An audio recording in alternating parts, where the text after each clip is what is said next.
Hello दोस्तों, मैं हूं अभिषेक, आपका सेल्फ रिपेयर गुरुजी। दोस्तों, रोज़ कमेंट बॉक्स में एटलीस्ट एक कमेंट ज़रूर आता है कि मेरी जो मोटरसाइकिल है, स्कूटर है, वो अच्छी माइलेज नहीं दे पा रही है। वो उसका इंजन हीटिंग हो रहा है। हीटिंग और माइलेज, ये जो कमेंट है ये कॉमन है। अब आप लोग पूछते हैं कि इसके पीछे रीज़न क्या है।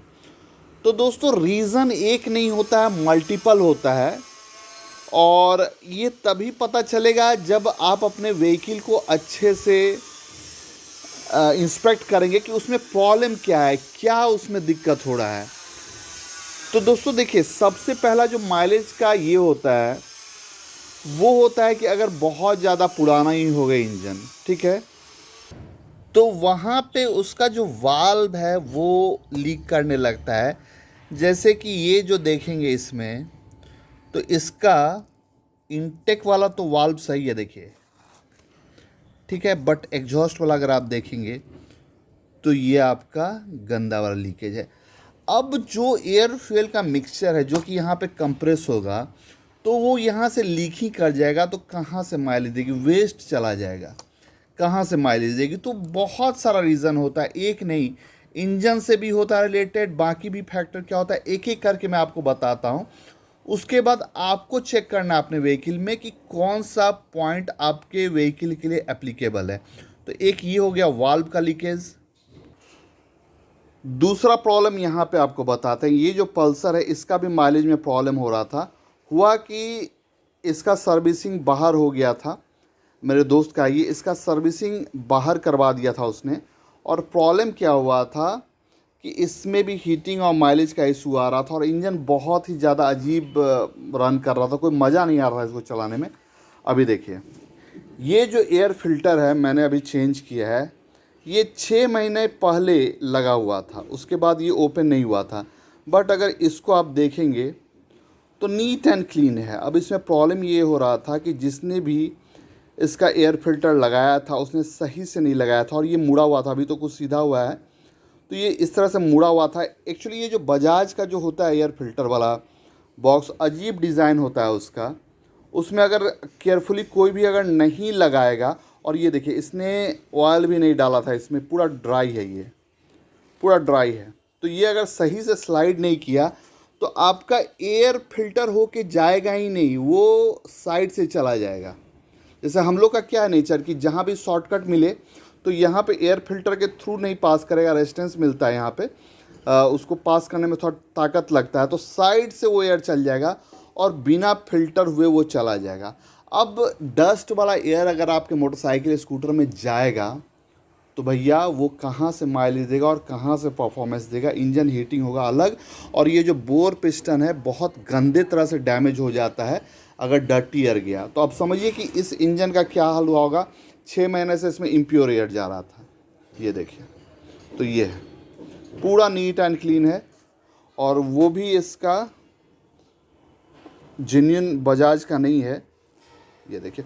और ये बजाज का जो एयर फिल्टर है, हमेशा मैं बोलता हूँ बहुत ही केयरफुल इसको लगाना है। ये देखिए एक और मोटरसाइकिल का है, और ये देखिए जिसने भी लगाया है, ये देखिए ये मुड़ जाता है प्लास्टिक का। यहाँ पे अगर बजाज को देना ही था ये वाला डिज़ाइन तो कम से कम मेटल का रहता कि भैया अगर सही जगह नहीं जाता तो अंदर इंसर्ट ही नहीं होता। बट ये क्या होता है कि आप इंसर्ट करेंगे तो हो जाएगा, और बाद में ये मुड़ जाता है ऐसा। और जब नेक्स्ट आप सर्विस में ओपन करेंगे तो पता चलेगा कि भैया ये सही से बैठा ही नहीं था, तब तक इंजन स्पॉइल हो चुका रहता है। तो बहुत घटिया डिज़ाइन मुझे लगता है ये। सबसे अच्छा लगता है मुझे बजाज का एवेंजर का 220 का, बहुत ही अच्छा डिज़ाइन दिया है बजाज में, बट इसमें पता नहीं क्या डिज़ाइन है। ये अंदर में इंसर्ट करने वाला रहता है, तो मोस्ट ऑफ द मैकेनिक से ये मिस्टेक होता है और इंजन स्पॉइल होता है, और वही छोटा मोटा गलती कारण। अभी देखिए ये जो मोटरसाइकिल है बजाज एक्सीड, ठीक है, इसमें भी माइलेज का प्रॉब्लम आ रहा था, और ये एक बार चोरी हो गई थी, बाद में बहुत टेंशन लेने के बाद ये वापस मिली थी मुझे।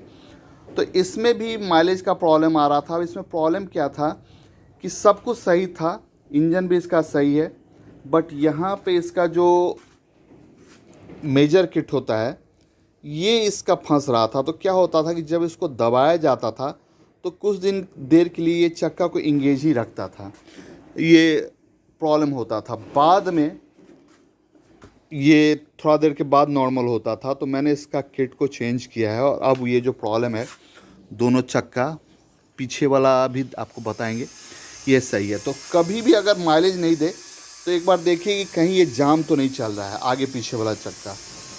तो पीछे वाला तो ठीक है, आगे वाला भी अब ठीक हो गया है।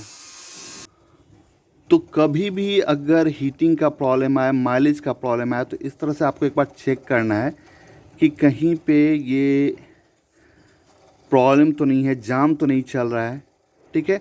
और एक स्प्रिंग होता है आपका ब्रेक रिटर्न स्प्रिंग पीछे वाले में, तो उसको आपको ध्यान देना है कि जो ब्रेक है कहीं इंगेजिंग तो नहीं रह रहा है। ये देखिए इसमें स्प्रिंग है, ये देखिए, तो ये आपका ब्रेक रिटर्न आना चाहिए, ये देखिए परफेक्ट। तो ये सारा पॉइंट आपको देखना है, तभी जा कर के आपका सारा प्रॉब्लम सॉल्व रहेगा। नहीं तो कुछ भी एक रहा तो वो प्रॉब्लम आता है। अगर इंजन बहुत ज़्यादा प्रॉब्लम हो गया तो एक बार हेड का काम करवा लीजिए, बोर पिस्टन का करा लीजिए। फिर कार्बोरेटर अगर सही से ट्यून नहीं रहा, लीन पे अगर सॉल्व है तो इंजन हीटिंग होगा, माइलेज तो देगा बट इंजन हीटिंग होगा।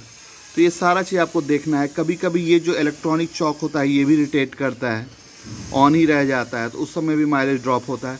तो आप भी अपने मोटरसाइकिल स्कूटर में देखिए कि कौन सा फैक्टर मिसिंग है जिसके कारण ये प्रॉब्लम आ रहा है। व्हील सही से नहीं है, टायर प्रेशर सही से आप नहीं रख रहे हैं, चेन का जो है आपका ड्राइव चेन उसका क्या कहते हैं सही टेंशन है कि नहीं। तो सारा कुछ आप चेक कीजिए, आपको खुद आंसर मिल जाएगा कि आखिर प्रॉब्लम हो कहाँ रहा है, ठीक है। तो दोस्तों प्लीज़ लाइक किया, अपने दोस्तों में शेयर किया, चैनल सब्सक्राइब किया और साथ में उस बेल आइकन को प्रेस किया ताकि जब भी मैं कोई नया वीडियो आपके लिए बनाऊं तो नोटिफिकेशन मिल सके और आप उसे सबसे पहले देख सकें। And at last thank you for watching. मिलते हैं नेक्स्ट वीडियो में।